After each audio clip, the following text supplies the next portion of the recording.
Hello students. तो देखिए, tenth class के बारे में ना किस तरीके से रिज़ल्ट आपका फॉर्मेशन किया जाएगा, ये सब के लिए गवर्नमेंट ने ना एक सर्कुलर रिलीज़ किया है। तो आज हम उसी के बारे में डिस्कशन करते हैं कि किस तरीके से आपका जो रिज़ल्ट रहेगा वो अनाउंस करेगी गवर्नमेंट। ठीक है।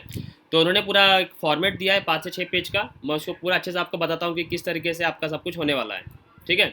और ये कल ही आया है, अभी इस पर काम चालू हो जाएगा 10 तारीख, मतलब आज से ही काम इस पर स्टार्ट हो जाएगा। ठीक है ना। देखो, सबसे पहले क्या है ना कि उन्होंने क्या बोला है कि देखो, ये आपका 5 से 6 पेज का पूरा फॉर्मेट है। इसमें आपका रिपीटर जो स्टूडेंट है उनके लिए भी है, जो इम्प्रूवमेंट देने वाले हैं उनके लिए भी है, और जो रेगुलर रेगुलर वाले तो मैक्सिमम स्टूडेंट रेगुलर वाले ही रहेंगे, तो सारा फॉर्मेट रेगुलर की तरफ से ही है। लेकिन जो और भी स्टूडेंट होते हैं, जैसे जो आपका इम्प्रूवमेंट एग्ज़ाम दे रहे हैं, जो रिपीटर हैं जिनका 1-2 पेपर में पिछले साल फेल हो गए थे, या फिर उनको जो एग्ज़ाम देना था, उनके बारे में भी उन्होंने सर्कुलर रिलीज़ किया है। फिर कुछ प्राइवेट स्टूडेंट भी होते हैं, जैसे जो फिफ्थ के बाद सीधा टेंथ का एग्ज़ाम दे रहे हैं, तो उसको कैसे करना है, तो उन्होंने सब कुछ इसके बारे में बता के रखा है पूरा। ठीक है। तो ये पूरा फॉर्मेट है, मैं इसके बारे में आपको A to Z डिटेल्स बताने वाला हूँ। ठीक है। तो देखिए, स्टार्ट करते हैं। तो देखो, ये आपका फर्स्ट पेज है। इसमें क्या बोला गया है कि देखो, सबसे पहले क्या होगा ना कि जो आपका जो जो भी स्कूल है, जिस स्कूल में आप पढ़ते थे, वहाँ पे क्या होगा ना कि वो यूट्यूब के ऊपर ना टीचर को, मतलब आपके जो हेड मास्टर है और जो आपके टीचर्स है, उनको 10 तारीख को, मतलब आज के दिन ही, ये 11 से लेके 1 बजे तक इनका ना मीटिंग रहेगा कि किस तरीके से ये पूरा फॉर्मेट ये रिलीज़ करेंगे। ठीक है।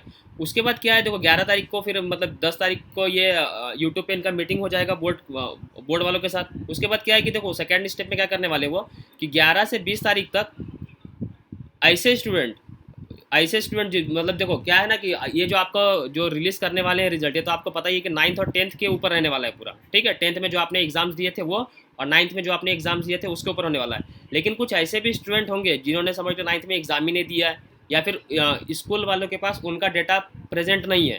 तो उनके लिए इन्होंने क्या बोला है कि 11 से 20 तारीख तक आप किसी भी तरह से, किसी भी माध्यम से उनका डेटा आपके पास प्रेजेंट होना चाहिए। ठीक है। या तो आप उनको कुछ प्रोजेक्ट दे दो, या तो आप होमवर्क दे दो, किसी भी तरह से, मतलब आपके पास एक डेटा होना चाहिए जिसके ऊपर आप इसके मार्क्स को आप रिलीज़ कर सको। ठीक है। और 12 से 24 तारीख के बीच में ये सब वो जो प्रणाली जो रहेगा उस पर काम करेंगे। और देखो यहाँ पर फिर यहाँ पे पूरा दिया हुआ है। और उसके बाद इसमें कैसा ना, उन्होंने ये भी बोल के रखा है कि जैसे देखो, जो आपका हेड मास्टर जो है स्कूल का, उसके ऊपर उसके ऊपर सब कुछ निर्भर करेगा। हेड मास्टर के अंडर में आएंगे आपके क्लास टीचर, और क्लास टीचर के अंडर में आते हैं आपके सब्जेक्ट टीचर। ठीक है। जैसे कोई स्कूल में समझ लो 2 सेक्शन है, ए और बी। तो ए का जो क्लास टीचर रहेगा और बी का जो क्लास टीचर रहेगा, और क्लास टीचर के नीचे में जो रहेंगे वो कौन प्रेजेंट रहेंगे, आपके सब्जेक्ट टीचर। तो सब्जेक्ट टीचर का काम है कि वो सब डिटेल्स क्लास टीचर को सबमिट करें, और क्लास टीचर जो रहेगा वो डिटेल्स को सबमिट करेगा हेड मास्टर को। ठीक है। ये इस तरीके से रहेगा। और ये पूरा जो है आपका सिस्टम, ये 30 तारीख तक सारा डिटेल्स, यहाँ पे देखो 30, ये जो है आपका, ये जो पूरा सिस्टम जो है ना आपका, ये कब तक काम करेगा आपका 30, ये जो रहेगा आपका, देखो यहाँ पे दिया हुआ है 30 तारीख, 30 जून तक उन्हें पूरा ये जो डिटेल्स है वो सबमिट करना है। ठीक है। और ये जो सबमिट करना है ना, ऐसा नहीं कि ऑनलाइन भेज देना है। इसमें भी वो क्या करेंगे, इसमें भी वो क्या करने वाले हैं, जो आपका जो डिटेल्स है इसको इन्वेलप में एक प्रॉपर तरीके से हार्ड कॉपी सबमिट करना है। ठीक है। सॉफ्ट कॉपी नहीं, हार्ड कॉपी सबमिट करना है बोर्ड ऑफिस को। ठीक है ना। तो ये पूरा आपका सिस्टम है इस तरीके से। और फिर क्या है कि आपका 3, यहाँ पे देखिए लिखा हुआ है कि 3 जुलाई, 3 जुलाई 2021 से ये जो पूरा डेटा रहेगा इसके ऊपर फिर बोर्ड ऑफिस जो रहेंगे वो ऑनलाइन तरीके से जो आपका रिजल्ट जिस तरीके से तैयार करते हैं, वो 3 जुलाई से आपका स्टार्ट कर देंगे। ठीक है। तो 3 जुलाई से देखो 30 तारीख तक पूरा डेटा गवर्नमेंट के पास सबमिट हो जाएगा, और 3 तारीख से वो रिजल्ट के ऊपर काम करना स्टार्ट कर जाएंगे। तो पकड़ के चलो आपका मतलब 17-18 जुलाई के आसपास, या फिर आपका 20, मतलब 20 जुलाई के आसपास आपका जो रिजल्ट रहेगा, 20 से पहले या फिर 20 तारीख तक मैक्स टू मैक्स आपका रिजल्ट रिलीज़ कर दिया जाएगा। ठीक है। 20 जुलाई, ये गवर्नमेंट का पूरा प्रोसेस है। 3 तारीख से स्टार्ट कर देंगे, जितना जल्दी हो गया उतना जल्दी आपका रिजल्ट जो रहेगा वो डिक्लेयर कर दिया जाएगा। ठीक है। तो ये आपका पूरा प्रोसेस है इसके ऊपर। अब इसमें और क्या बोला गया है देखो, तो ये तो हो गया आपका पूरा। ठीक है। अब इसका सेकंड पेज जो रहता है वो बताता हूँ आपको क्या है।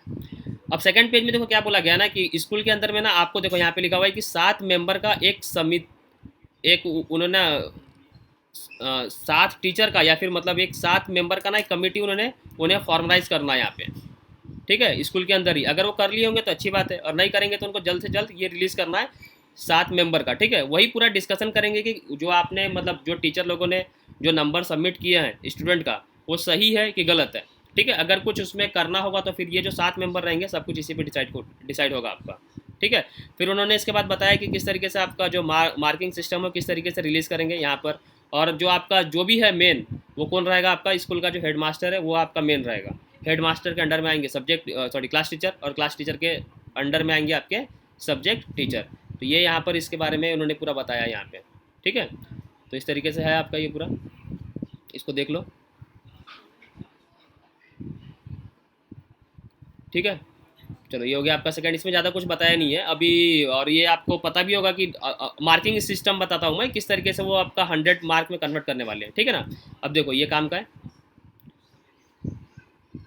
ठीक है। देखो यहाँ पर देखो आपको बताया गया कि किस तरीके से वो आपका रिजल्ट तैयार करेंगे। तो उन्होंने क्या बोला, देखो 9th और 10th का लिया जाएगा, ये तो आपको पहले से पता है। 9th का लेने वाले हो, 9th का लेने वाले हैं वो 50%, ठीक है। 9th में जितना भी आपने स्कोर किया है ना उसका डायरेक्ट वो 50% वो यहाँ पे ले लेंगे आपका स्कोर, ठीक है। और 10th में 30% रहेगा सेमेस्टर एग्जाम से और 20% रहेगा आपका ओरल एग्जाम से। ये इस तरीके से उनका मार्किंग स्कीम है।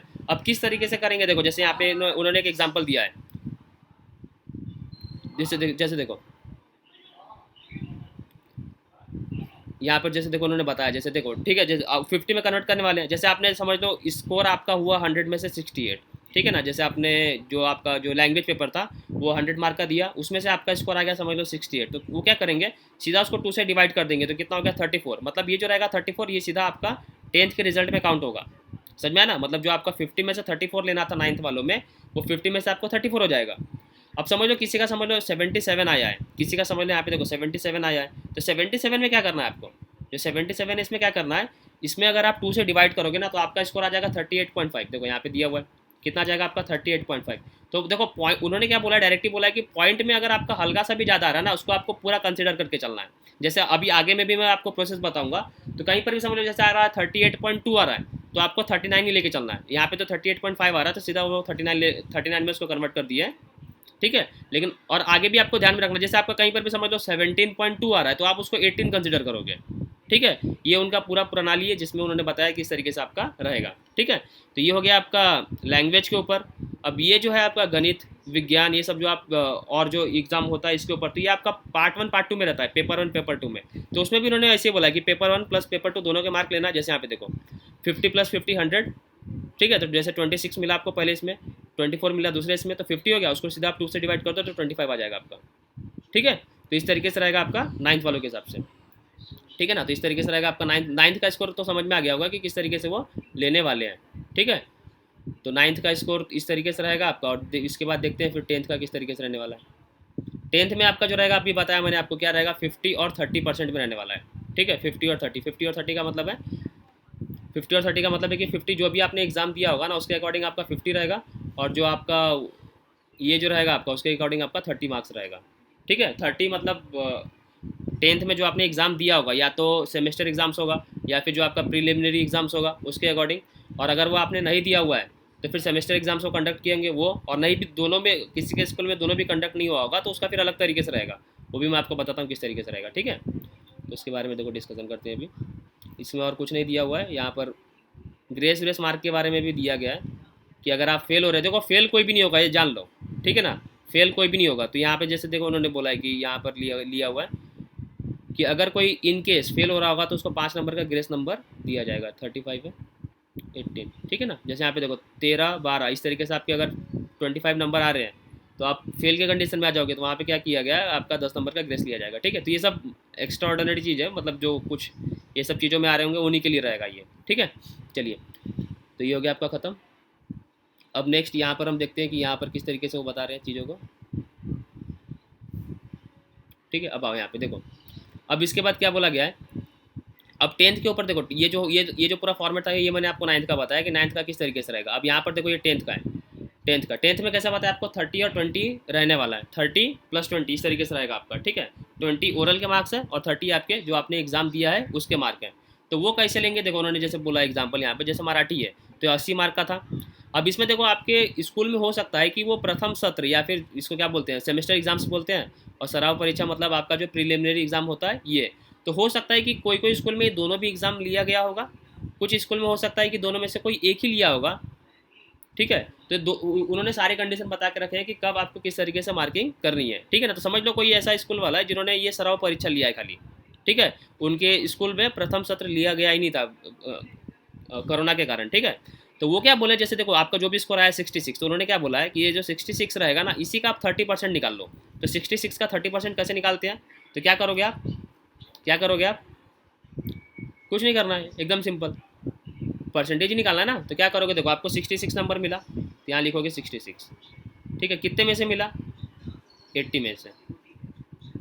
ठीक है, उसको आप मल्टीप्लाई कर दो, कितने से मल्टीप्लाई करोगे, 30 से मल्टीप्लाई कर दो, क्योंकि आपको 30 में से चाहिए ना, तो 30 से मल्टीप्लाई कर दो। तो जो भी आपका स्कोर आएगा ना, वो क्या हो जाएगा आपका, ये 30 वाला स्कोर हो जाएगा। जैसे यहाँ पे देखो 66 है ना, तो इसका अगर आप 30% निकालोगे तो ये आएगा आपका 24.75। और मैंने अभी आपको बताया कि जो भी पॉइंट पर रहेगा ना, उसको आपको कंसिडर करना है फुल। तो 24.75 तो 25। यहाँ पर ये वाला सिस्टम नहीं लगाना है कि 24.5 और 5 से ज़्यादा रहेगा तो उसको पूरा कंसिडर करेंगे, ऐसा नहीं है। पॉइंट में हल्का सा भी आ रहा है तो उसको पूरा ही कंसिडर करना है। ठीक है, जैसे एक और देखो यहाँ पे एग्जाम्पल उन्होंने दिया है, आपका जैसे मैथ्स का पेपर है, तो उसमें कैसा रहेगा आपका 40+40। ये तो आपको पता ही है कि पेपर पार्ट 1 पार्ट 2 या फिर पेपर 1 पेपर 2 इस तरीके से रहता है। तो आपने जो आपके स्कूल में जो एग्ज़ाम लिया गया था ना, वो सेमेस्टर एग्ज़ाम हुआ ही नहीं था। वहाँ पर क्या होता आपका, सॉरी प्रीलिमिनरी एग्ज़ाम हुआ नहीं था, समझ लो सेमेस्टर एग्ज़ाम हुआ था। तो ये सेकंड टाइप का है। ठीक है ना, देखो किसी के स्कूल में ये वाला हुआ होगा सेमेस्टर एग्जाम, तो पूरा उसका सेमेस्टर एग्जाम के थ्रू 30% से कन्वर्ट हो जाएगा। ठीक है, कुछ स्कूल में ऐसा होगा कि सेमेस्टर एग्जाम नहीं हुआ, लेकिन प्रीलिमिनरी एग्जाम नहीं हुआ, सेमेस्टर एग्जाम हुआ, तो उसका पूरा कैलकुलेट सेमेस्टर एग्जाम के थ्रू होगा। तो सेमेस्टर एग्जाम में समझ लो 32 और 33 ये नंबर मिला आपको। तो आपको क्या करना है, 32 का, ये 32 कितने में से मिला, 40 में से मिला, तो 32 का आपको 40% में लेकर आना है। तो 32 का 40% कितना हो जाएगा, 12। ठीक है, कैसे करोगे, सेम वही प्रोसीजर है। 32 नंबर मिला, लिखा 32, कितने में से मिला, 40 में से, तो 40 लिख दिया नीचे में।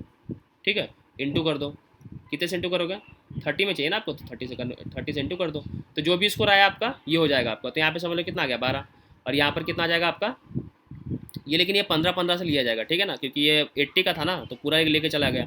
और ये 40 है तो इसको 15 में से काउंट करेंगे वो। ठीक है, तो 30 नहीं होगा, सॉरी ये 15 होगा आपका। 15 क्यों होगा, समझ में आया ना, क्योंकि यहाँ पर आपका 2 पेपर लिया गया ना, तो इसलिए इसको 15 से कैलकुलेट करेंगे वो। ठीक है, तो 15।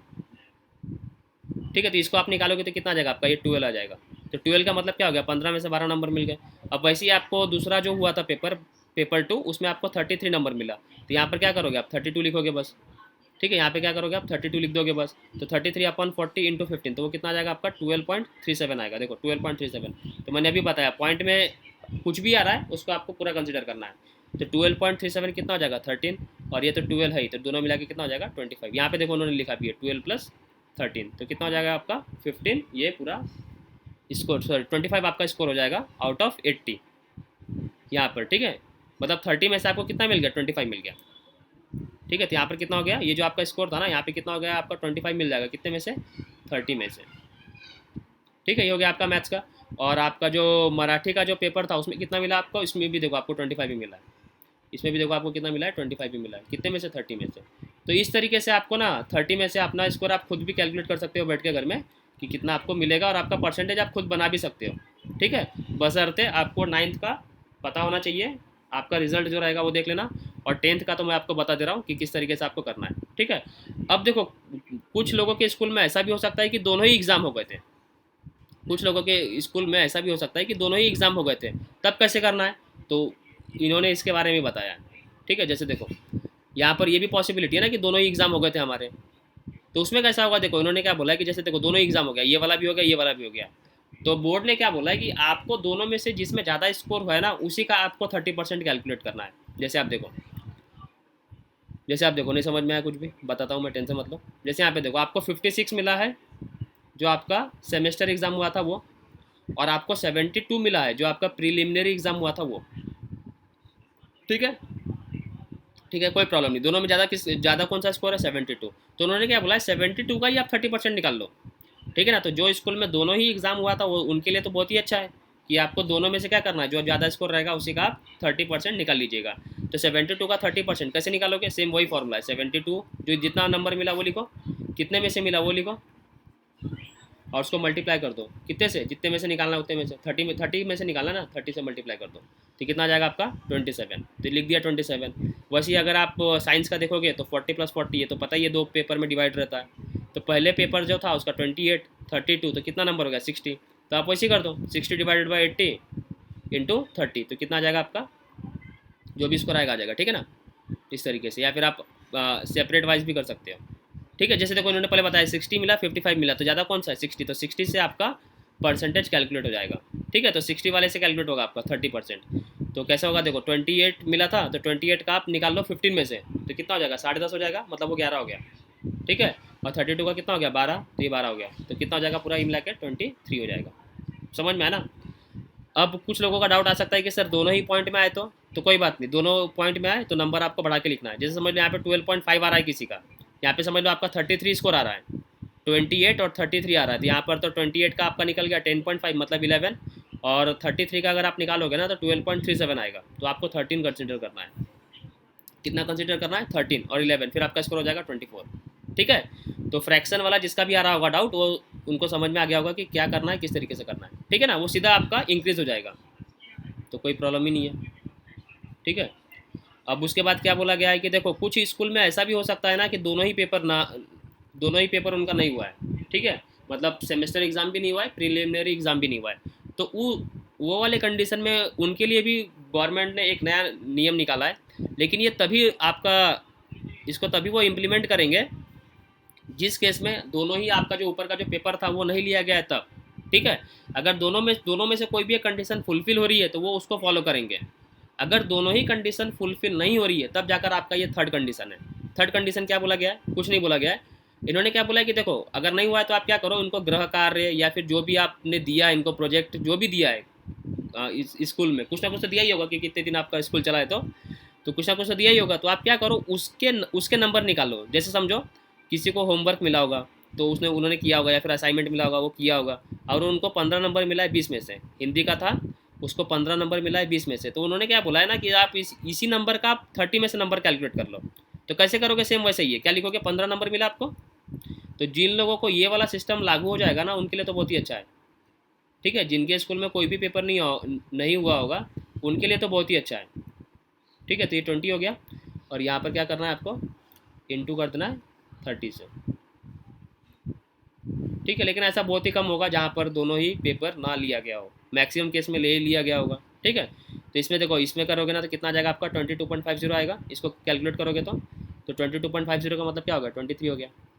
ऐसा में किसी ने समझ लो मराठी में दिया होगा तो उसको 48 मिला है 60 में से, तो 48 60 में से मिला है, तो इसका अगर आप 30% कैलकुलेट करोगे तो कितना आ जाएगा 24 आ जाएगा।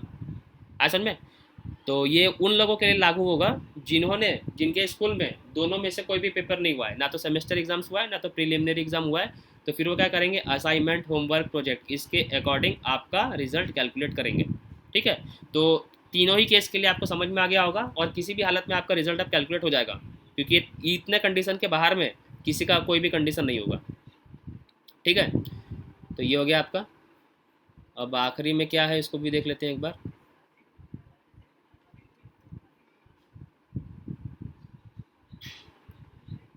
ठीक है, अब आखिरी में देखो इन्होंने फिर बता दिया है कि पूरा जो रहेगा इस तरीके से वो पूरा प्रोसेस जो रहेगा वो कैलकुलेट होगा। और ये जो देखो और इसमें क्या बोला गया है ना, देखो जो रिपीटर जो स्टूडेंट है, देखो जो इम्प्रूवमेंट वाले स्टूडेंट है उनके लिए क्या करना है, इम्प्रूवमेंट वाला जो है ना उनको क्या बोला गया है कि आपको दोबारा से पेपर देना ही पड़ेगा इम्प्रूवमेंट वाले को। इम्प्रूवमेंट का मतलब क्या है कि जैसे देखो किसी को 50% मिल रहा है और वो सोच रहा था कि इस साल मैं पेपर दे के अपने परसेंटेज को इंक्रीज़ कर दूंगा, तो उन्होंने क्या बोला है कि अभी तक आप उसी रिजल्ट का इस्तेमाल करो, और आपके लिए जो जब भी एग्ज़ाम जो रहेगा वो कंडक्ट होगा तब आपको जाकर अपना एग्ज़ाम देना है, ठीक है। इसमें इम्प्रूवमेंट वालों के लिए कुछ भी नहीं है, इम्प्रूवमेंट वालों के लिए कुछ भी नहीं है, उनको आपको दोबारा से एग्ज़ाम देना पड़ेगा।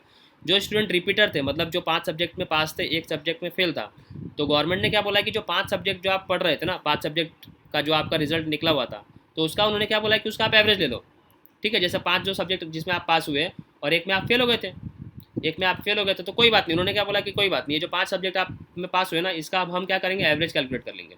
क्या कैलकुलेट कर लेंगे एवरेज, और 5 सब्जेक्ट में अगर आप पास हो तो इसका जो एवरेज निकलेगा वो भी तो पासिंग मार्क ही निकलेगा ना, मतलब पास ही हो जाओगे आप।